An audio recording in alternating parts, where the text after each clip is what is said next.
Back in the winter of 1888, the wind didn't merely blow across the Wyoming plains, it scoured. It picked at the dry earth, whipped the sparse grasses into frantic dances, and clawed at the rough-hewn walls of isolated cabins like a hungry beast. Ethan Calloway knew that sound well. It had been his lullaby and his lament for the better part of 3 years now, ever since the fever took Sarah. Her absence was a constant, a dull ache beneath the surface of every breath. He lived alone on 50 acres of hard-scrabble land he'd wrung from the wilderness with his own 2 hands, land that felt vast and empty without her laughter. His life was a rhythm dictated by the sun and the needs of the handful of cattle he'd managed to keep. Wake before dawn, tend the stock, mend fences, chop wood, eat a lonely supper of beans or salt pork, sleep, repeat. There was no room for softness, no time for dwelling, not outwardly. But the nights were long, and the silence in the cabin amplified the echoes of a life that was no longer his. He was 38 years old, a man worn thin by loss and labor, his face lined, his eyes holding a distant, haunted look. The nearest town, a collection of muddy streets and false-fronted buildings called Redemption, was a day's ride away, a place he visited only when supplies were critically low. People there knew his story, or enough of it, knew he was a widower, knew he kept to himself. They left him be, mostly, which suited him. Connection, the kind that filled the empty spaces, felt impossible now. The cabin was small, 2 rooms, a main room for living and cooking, a smaller one for sleeping. Everything was practical, worn, clean. Sarah had kept it clean, he tried to. Her presence lingered in the faded curtains she'd sewn, the smooth, worn handle of the iron skillet she'd used every day. These small things were relics of a different time, a time when the future had seemed boundless and full of light. Now the future was just more days to get through. He was trapped in the amber of his grief, isolated by choice and circumstance, a man waiting, without knowing it, for something he didn't believe could ever arrive. His resilience was a hard, brittle thing forged in sorrow, keeping him upright but unable to bend. Then the sky turned, not the usual prairie bruise of sunset, but a bruised, angry purple that swallowed the horizon in minutes. The wind rose from a howl to a shriek, tearing at the cabin walls, rattling the single window pane like a frantic fist. Snow, fine and sharp as glass shards, began to fall, visibility dropping to nothing in moments. A blizzard, an early one. Ethan secured the barn, checked on the cattle huddled inside, and hurried back to the cabin, the short distance a blinding, breathless ordeal. He slammed the door shut, leaning against it for a moment, the sound of the storm outside deafening. He stoked the fire, the flames casting flickering shadows that danced like specters in the small room. He was safe. Alone, but safe from the fury outside. It was hours later, deep into the storm, when he heard it. A sound that didn't belong to the wind or the groan of the cabin. A faint, desperate cry swallowed almost instantly by the gale. He dismissed it. The storm played tricks. It mimicked voices, whispers, screams. But then he heard it again, closer, carried on a momentary dip in the wind's ferocity, a human sound. Impossible. No one was out in this. No one could be. He hesitated. Every instinct screamed danger, screamed stay put, screamed that whatever was out there was already lost to the elements. But the sound had been undeniably human, undeniably distressed. He grabbed his heavy wool coat, pulled on thick gloves, jammed his hat down low, and grabbed the lantern. Opening the door was like stepping into a solid wall of ice and wind. He held the lantern high, the weak light barely penetrating the swirling snow. He shouted, the sound ripped from his lips and flung away by the wind. He stumbled forward, hunching against the onslaught, scanning the white void. Nothing, just snow and wind and the roaring emptiness. He was about to turn back, tell himself he'd imagined it, when he saw it. A shape, huddled near the small stand of pines that offered the only meager shelter within 50 yards of the cabin. It didn't move. He pushed forward, fighting the wind that tried to rip the lantern from his hand. He reached the pines. The shape was a person, a woman, collapsed against the trunk of a tree, buried in drifting snow. He knelt, shaking her gently. She stirred, a low moan escaping her lips. Not an animal, a person. And as he brushed snow from her face, the faint light of the lantern revealed skin the color of polished copper, framed by thick, dark braids.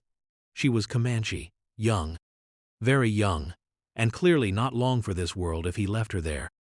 The dilemma was immediate and stark. Taking her in was a risk, a potentially fatal risk.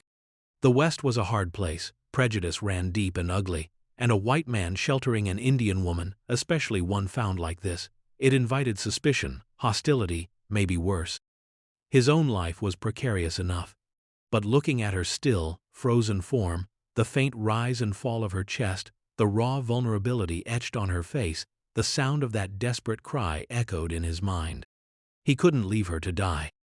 Without another thought, the ingrained quiet decency Sarah had loved overruling his caution, he carefully scooped her into his arms. She was frighteningly light. He turned, shielding her body from the wind as best he could, and began the brutal, short trek back to the cabin.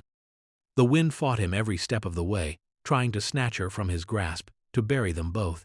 He stumbled through the drifts, guided only by the faint glow of the cabin window. He reached the door, fumbled with the latch with frozen fingers, and finally pushed inside, collapsing onto the floor. The storm ceiling shut behind them. He lay there for a moment, catching his breath, the heat of the cabin a sudden, welcome shock. The woman was limp in his arms. He got to his feet, carrying her awkwardly to the sleeping room. He laid her on the narrow cot, pulling the single blanket over her. She was dressed in a mix of traditional buckskin and rough frontier cloth, her clothes wet and stiff with ice. He needed to get her out of them, get her warm. It felt like a profound invasion of privacy, of decency, but it was necessary. He fumbled with the laces and buttons, his hands still clumsy with cold, his gaze averted as much as possible. Beneath the layers, he saw faint bruising on her arms, her face. She looked exhausted, terrified even in unconsciousness. He got her into a dry wool shirt of his that swamped her small frame, and wrapped the blanket tightly around her. He checked her breathing, shallow but steady. Her skin was icy. He stoked the fire hotter in the main room, then brought a basin of warm water and a rag, gently washing the dirt and ice from her face. She didn't stir. He sat beside the cot, watching her, the silence of the room broken only by the crackling fire and the relentless roar of the blizzard outside. Who was she? Where had she come from? Why was she out alone in a blizzard? The questions swirled, but he knew instinctively they were questions for later. For now, there was only the fragile presence of another human being in his solitary space, a presence that had arrived with the force of the storm itself, disrupting the quiet stasis he had built around his grief. He was no longer alone. The risk was here, under his roof, breathing softly in the dim light. She slept for hours, a deep, exhausted sleep. Ethan sat by the fire, nursing a cup of black coffee, listening to the storm, his mind racing. He was a man who had lived by the rules, or at least, by the unwritten code of the West. Mind your own business, trust no one easily, especially those different from you. Yet, here he was. He thought of Sarah, her gentle heart. She would have done the same. That thought settled something restless inside him. He hadn't done it for her, not exactly, but her spirit, the kindness she'd embodied, had surely guided his hand. When she finally woke, it was slowly. Her eyes, dark and wide, fluttered open, scanning the unfamiliar room, landing on him sitting by the fire. Fear, raw and palpable, flashed across her face. She tried to shrink away, pulling the blanket tighter. He spoke softly, his voice rough from disuse. "It's all right, you're safe. The storm, it's bad out there." She stared at him, her gaze intense, assessing. She didn't speak, he didn't push. He got up stiffly, went to the main room, and came back with a mug of hot broth. He offered it to her.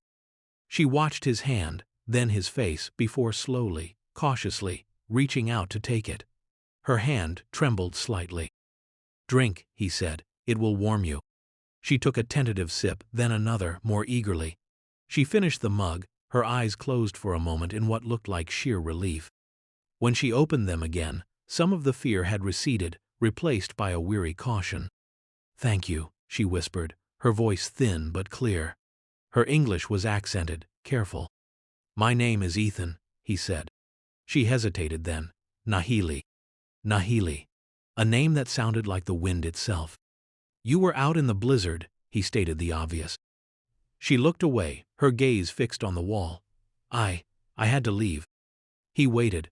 He wasn't going to pry. Not yet. Or maybe not at all. "You are Comanche?" he asked gently. She nodded, still not looking at him. "Yes, my family. They arranged a marriage to a man I did not wish to marry. He was cruel. I could not. I ran. Ran. From her family, from her tribe, out into a blizzard on the open prairie. The desperation must have been immense." He looked at the bruising he'd seen, the fear in her eyes. His jaw tightened. "Ran a long way?" he asked. "Many days, hiding, moving at night, trying to get to the mountains, to find a different way." Her voice trailed off. "The storm, I thought." He nodded. "It would have taken you." Silence settled between them, heavy with unspoken things. His solitude, her flight, the dangerous circumstances that had brought them together. He was a white man, she was a Comanche woman. In this time, in this place, that fact alone was a chasm, often filled with hatred and misunderstanding. Yet she was here, under his roof, in his care. Over the next few days, as the blizzard raged outside, they existed in a state of wary coexistence. Dialogue was sparse, functional. He brought her food, more broth, then some stew. He kept the fire going. She stayed mostly on the cot, weak but her eyes watchful. She observed him constantly, his movements, his quiet routine of chores inside the cabin. He observed her, the way she flinched at sudden noises, the deep sadness that sometimes settled in her eyes when she thought he wasn't looking, the quiet strength that was beginning to show beneath the surface of her exhaustion. He learned she was 18. She learned he was alone, a widower. That was all. Personal histories remained largely private. The vast, echoing silence of the cabin, previously filled with the ghost of his grief, was now punctuated by the sound of her quiet breathing, the rustle of the blanket, the soft pad of her bare feet when she finally felt strong enough to walk to the main room. The forced proximity, born of necessity and the storm, began to wear down the edges of their caution. Simple tasks became shared moments. She watched him cook, then one day, quietly, offered to help grind the coffee beans. He handed her the grinder. Later, she folded the blanket he'd used on the floor and neatly stacked it. Small domestic gestures that chipped away at the barrier between them. He started leaving the door to the sleeping room open. She started sitting by the fire, not just on the cot. One evening, as he cleaned his rifle, she asked, "Do you expect someone is looking for me?" The question hung in the air. He stopped cleaning, looked at her. "It's likely. Did you just leave? Or did you?" He trailed off, not wanting to voice the uglier possibilities. "I just ran," she said, though her gaze was distant. "My family, they would look. The man, he would look." "They'd likely track you," Ethan said, stating the grim reality. "If they found your trail before the snow." Her face tightened. "I tried to hide it. Used the water, the rocks, traditional knowledge." He nodded. "The storm will have covered any sign," he said. "That much is in your favor." A small, almost imperceptible flicker of relief crossed her features. He went back to the rifle. The topic was closed for now, but the risk had been named. Someone might be looking. And finding her here, with him, would bring trouble. As the storm finally blew itself out, leaving behind a world transformed into a blinding, pristine white landscape, a new tension settled in. The immediate danger of the elements was gone, replaced by the slower, more insidious danger of discovery. Nahili was stronger now, moving with a quiet grace. He saw the resilience in her, the spirit that had driven her to flee a terrible fate and face the wilderness. She didn't offer to leave immediately. He didn't ask her to. It was a strange, unspoken agreement. She helped with chores, not like a servant, but like a quiet partner. She kneaded dough for bread with deft hands, helped him with the laundry in a big iron pot over the fire, even went with him to help feed the cattle in the barn once the snow settled enough to make paths. He taught her how to carry the heavy buckets, showed her how to distribute the feed. She moved quickly, efficiently, despite her small size. He found himself talking more, about the land, about the weather, about the cattle, safe topics. She listened, sometimes asking quiet questions about things she didn't understand about his world. She told him small things about her life before, the vastness of the plains her people rode, the names of the stars in her language, the songs of her grandmother. Fragments of two vastly different lives, shared across a cultural divide that society insisted was impassable. One afternoon he found her sitting outside the cabin door, wrapped in the blanket, facing west. Her eyes were closed, her face lifted to the weak winter sun. She looked peaceful, yet there was a profound sadness about her, a deep-seated loneliness that resonated with his own. "Thinking of home?" he asked softly, startling her. She opened her eyes. "Thinking of what was, and what is lost." She paused. "My family. They will think I am dead, or they will be angry I ran." "Either way," Ethan said, "it's not a path back." She shook her head. "No." She looked at him. You had a family." He stiffened, his usual reflex when Sarah was mentioned. But Nahili's gaze was gentle, open, without pity. He found himself answering, "A wife, Sarah." He looked out at the endless snow. "Fever took her 3 years ago." "I am sorry, Ethan," she said, her voice genuinely sorrowful. "To lose your partner, that is a deep wound." He hadn't spoken her name aloud to anyone in years, not really. Hearing it on Nahili's tongue, spoken with such simple, heartfelt sympathy, was strange. It didn't rip the wound open, but rather, it felt like a cool balm. He said, his voice rougher than he intended. "A deep wound." She was silent for a moment, then said, "We carry our losses, like stones in a pouch. Some days they feel heavier than others." He looked at her, surprised by the simple, profound truth of her words. That quiet, observational way she had, seeing things he'd buried deep. He just nodded, unable to speak. Their connection deepened in these quiet moments, built not on grand gestures or passionate declarations, but on shared silence, small kindnesses, and the mutual recognition of loss and resilience. He saw her not as a Comanche woman, an outsider, a risk, but as Nahili, a young woman who had faced unimaginable hardship and found the strength to choose her own path. Even if that path led through a blizzard, she saw him not as a rough, solitary cowboy, but as Ethan, a man whose grief was a tangible presence, yet who had shown unexpected compassion and quiet strength. But the fragile peace they had found was temporary. The world outside waited. It was a cold, clear day, weeks after the blizzard.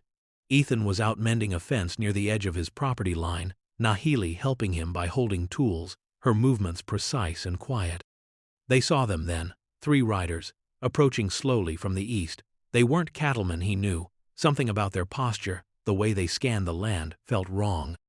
Ethan straightened, his hand going instinctively to the hammer at his belt, though his rifle was back at the cabin. Nahili went still beside him, her eyes narrowed, scanning the riders. "Stay here," Ethan said, his voice low. "No," she replied, just as quietly, but with a firmness that surprised him. "I will not hide in the open." The riders drew closer. As they got within hailing distance, Ethan could make out their faces. 2 were rough-looking men, the kind who drifted through the territory with no clear purpose. The third was an older man, dressed in a mix of plains gear and more formal, worn clothes, his face hard, his eyes cold and calculating. He looked vaguely familiar, though Ethan couldn't place him. "Howdy," Ethan called out, keeping his tone neutral. The older man pulled his horse to a halt, the 2 others flanking him. His gaze swept over Ethan, then landed on Nahili standing silently beside him. His eyes widened almost imperceptibly, then narrowed with recognition and something unpleasant. "Afternoon," the older man said, his voice flat. "Didn't expect to find company way out here, Calloway." Ethan's mind clicked. The man was Abner Tate, a relative of the family who had bought land a few days' ride south last year. Tate had a reputation. Not a good one. "Just tending my fence, Tate," Ethan replied, keeping his expression unreadable. "Lost some wire in the storm." Tate ignored him, his gaze fixed on Nahili. She met his stare, her face a mask of calm, but Ethan saw the tension in her shoulders. "Well now," Tate said, a cruel smile spreading across his lips. "Looks like you found more than just wire, Calloway." He looked at Nahili.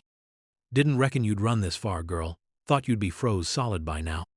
Ethan felt a cold knot form in his gut. Tate knew her. Was he connected to the marriage she'd fled?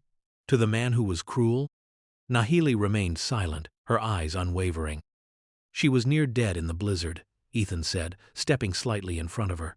"Took her in, It's what decent folks do. Tate laughed, a harsh, ugly sound. Decent folks don't take in runnin' Comanches, Calloway, especially not young females. He looked at his men, who smirked. Heard tell you lost your woman a while back. Guess you got lonely. The implication, the casual cruelty, hit Ethan like a physical blow. His hand tightened on the hammer. She's under my protection, Tate. You got business with her, you got business with me. Tate's eyes hardened. Your protection? Don't make me laugh. That girl is likely stolen goods, or a runaway from an arrangement. Either way, she ain't yours, and she sure as hell ain't got no rights white folk gotta respect. He gestured dismissively at Nahili. My associate, Mr. Brody here, he indicated one of the men, a hulking brute with small piggish eyes. He's been looking for a Comanche girl who fits her description. Says she ran off after causing trouble. Brody grinned, a truly repellent expression. That's her, Abner. Got the look of the one who bit Jedediah right nasty when he tried to claim her. The man she was forced to marry, Jedediah, the cruel one. Nahili had bitten him. A flicker of grim satisfaction went through Ethan. She fled a cruel marriage, Ethan said, his voice low and dangerous. That's her right. Rights? Tate scoffed. Indians don't have rights, Calloway. Not out here, and harboring a runaway. That's interference. That's trouble. He leaned forward in his saddle. Hand the girl over. We'll forget we saw her here with you. Otherwise, he didn't need to finish the threat. The look in his eyes, the hands of his men resting near their holsters, said it all. Ethan looked at Nahili. Her gaze was fixed on him, steady, resolute. She wasn't pleading. She was watching, waiting to see what he would do. This wasn't just about a runaway woman anymore. It was about him, about the life he lived, the choices he made, the kind of man he was or was becoming. Leaving her to these men was unthinkable. It would betray everything he had quietly rediscovered in the stillness of the cabin, everything Sarah's memory represented. Get on your horses, Tate, Ethan said, his voice steel. Ride out, don't come back. Tate's eyes widened in disbelief, then narrowed into slits of pure malice. You stubborn fool, think you can protect her? You think you can stand against us? I think you're trespassing, Ethan said, taking another step forward, deliberately positioning himself fully between Tate and Nahili.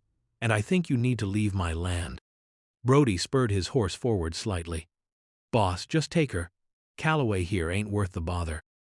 He's making it personal, Brody, Tate snarled. Can't let that stand. He drew his pistol. His other man did the same. Last chance, Calloway, Tate said, aiming the barrel squarely at Ethan's chest. Ethan didn't move. He didn't have a gun, only the hammer. He was at a severe disadvantage, but he wouldn't back down, not now. Before anyone could react, Nahili moved. With a speed that defied her recent weakness, she darted past Ethan, grabbing a heavy, broken fence post lying nearby. She swung it with surprising force, not at the men, but at the lead rider's horse, striking its flank hard.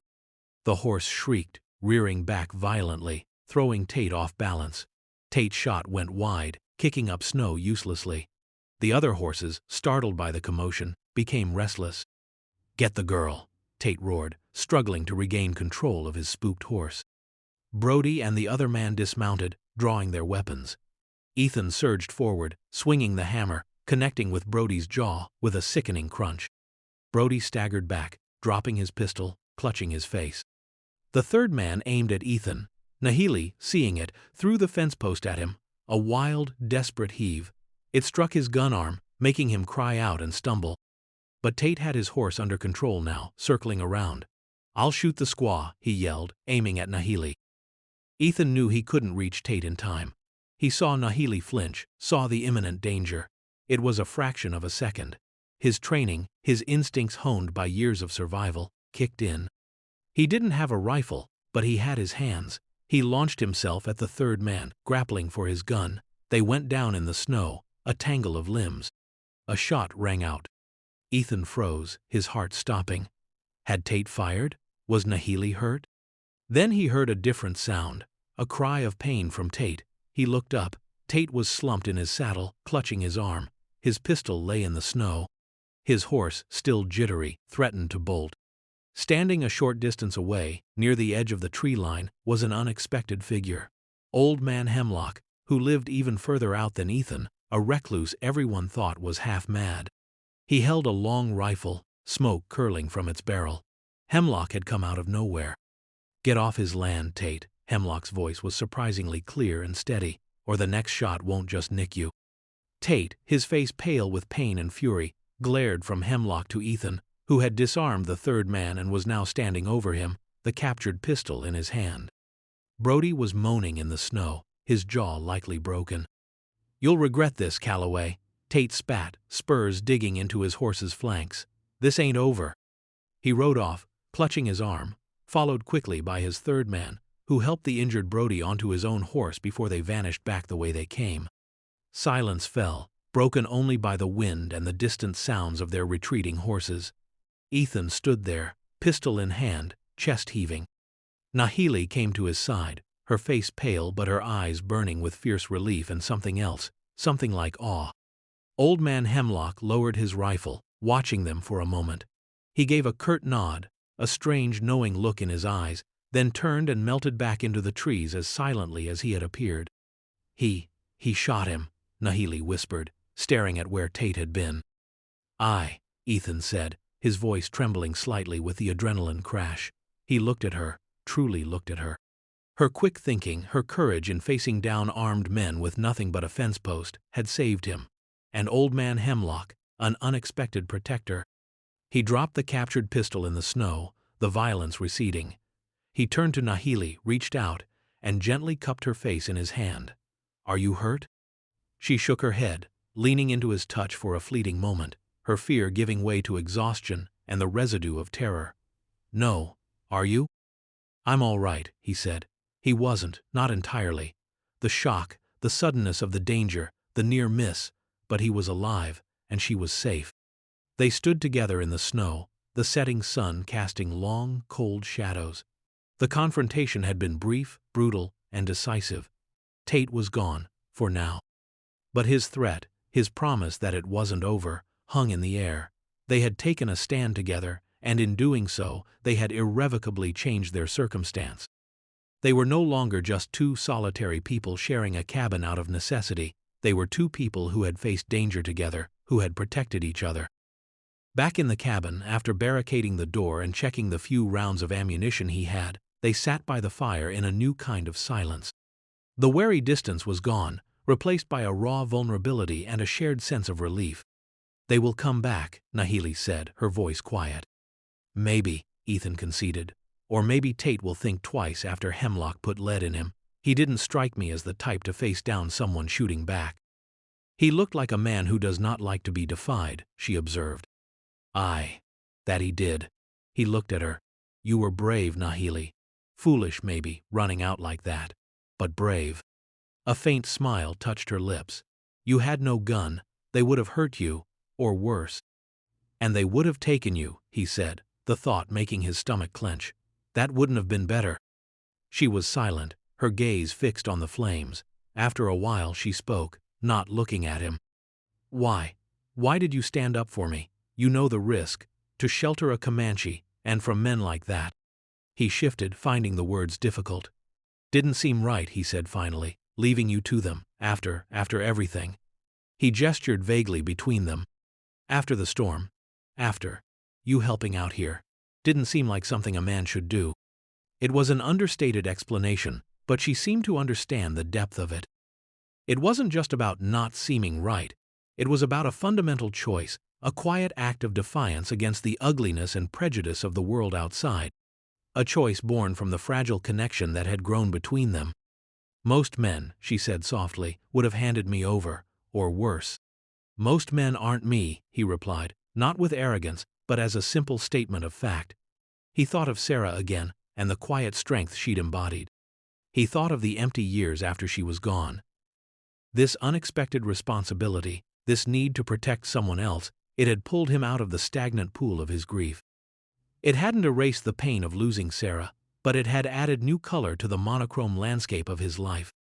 Over the next few days, they were more vigilant. Ethan rode the perimeter of his land, rifle always with him. Nahili stayed closer to the cabin, but helped with chores with a new sense of shared purpose. The external threat, though temporarily repelled, had solidified their bond.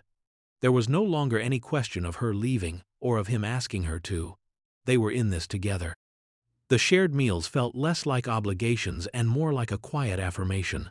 They talked more freely now, the floodgates opened by the shared danger. He told her about Sarah, about their dreams for the ranch, the life they had planned. It still hurt to speak of it, but speaking it to Nahili, who listened with such genuine empathy, eased the burden slightly. She told him more about her life, the richness of her culture, the pain of the forced marriage, the terror of her flight. She spoke of her fear for her family, wondering if they would disown her for her defiance or grieve her loss. Their differences remained, their histories, their cultures, their languages, but they were now bridges, not barriers. They learned from each other. She showed him edible plants on the prairie he hadn't known existed, taught him how to read the subtle signs of the wind and the sky in ways his practical Western knowledge hadn't encompassed. He showed her how to handle a rifle, how to mend fences, how to manage the small herd of cattle. One evening, sitting by the fire, the conversation drifted to the future. "What will you do now, Nahili?" Ethan asked, his voice quiet. She looked into the flames. "I don't know. I cannot go back. The mountains. It was a dream. I do not know the way, not really, and I am still being hunted." She looked at him, her dark eyes searching. "I am a burden on you, Ethan. I bring danger to your door." "You brought danger with you," he corrected gently, "but you aren't a burden." He paused, choosing his words carefully. "This place, it was empty before you came, empty with just me and the ghosts." He hesitated, then plunged ahead. You filled some of that space, made it feel less lonely." Her breath hitched slightly. "And you gave me shelter when I had none, protection when I was hunted, kindness when I expected cruelty." She reached out, covering his hand where it rested on his knee. Her touch was light, hesitant, but warm. "You are a good man, Ethan Calloway." The simple praise, the genuine connection in her eyes, was more powerful than any battle he'd ever fought. His own hand turned, his rough fingers closing gently around hers. Her skin was smooth and warm. "Maybe I'm just tired of being alone," he admitted quietly. "Maybe," she echoed, her gaze holding his. The future was uncertain. Tate had threatened to return. Societal prejudice was a constant, looming presence. Their very existence together defied the norms of the time and place. But in that moment, holding her hand by the fire, the vast, empty landscape outside felt less daunting. They weren't alone anymore. They had found a quiet harbor in each other, forged in the storm, tested by conflict, and built on a foundation of shared vulnerability and unexpected kindness. Life didn't become easy. The work remained hard, the prairie unforgiving. The threat of Tate's return, or of others who might view their arrangement with suspicion or hostility, lingered like a distant storm cloud, but they faced it together. Nahili, with her quiet resilience and deep connection to the land, brought a different kind of strength to the ranch. Ethan, no longer consumed by the solitary weight of his grief, found a renewed purpose, a reason to build, to protect, to be present. They expanded the small garden Sarah had started, Nahili's knowledge of plants proving invaluable. They worked side by side mending fences, tending cattle, preparing for the long winter ahead. The silence between them was no longer one of cautious distance, but of comfortable companionship, punctuated by easy conversation or quiet observations. Their bond deepened, slowly, naturally, like the roots of the prairie grass reaching deep into the soil. It was a bond built not on romantic notions, though a quiet affection was undeniably growing, but on mutual respect, shared hardship, and the profound understanding that comes from seeing another person at their most vulnerable and choosing to stand by them. One crisp autumn evening, as the sun painted the sky in hues of orange and gold, they sat outside the cabin, watching the colors fade. "This land," Nahili said, gesturing to the sweeping plains around them, "it is hard, but it is beautiful." "Aye," Ethan agreed. He had seen only the hardship for so long. Now, through her eyes, he was beginning to see the beauty again. The way the light shifted across the grass, the call of a hawk overhead, the vast, star-filled canvas of the night sky. "This cabin," she continued, looking back at the small, humble structure, "it was just a shelter from the storm. Now, it feels like home. Ethan's heart stirred. Home. The word he hadn't dared to think since Sarah was gone. But with Nahili here, with the life they were quietly building together, it felt possible again. It wasn't the home he had planned, not the future he had envisioned. It was something different, something unexpected, born from loss and danger and an act of simple, desperate courage in a blizzard. He reached out, taking her hand again. This time, there was no hesitation, no withdrawal. Her fingers intertwined with his, a simple, firm connection. Nahili, he said, his voice thick with emotion. Home. They sat together, two souls who had been lost and isolated, finding solace and belonging in each other, facing the uncertain future of the vast western landscape, not alone but together. The journey was far from over. Challenges undoubtedly lay ahead, but for the first time in a long time, hope, quiet and resilient as the prairie itself, had taken root in Ethan Calloway's heart. And Nahili, the young woman who fled a cage, had found a different kind of freedom, a place where she was seen, accepted, and cherished, not despite who she was, but because of it. The judgment of the world might still be harsh, but within the walls of the small cabin, and in the space between their clasped hands, they had found their own truth, their own peace, their own beginning.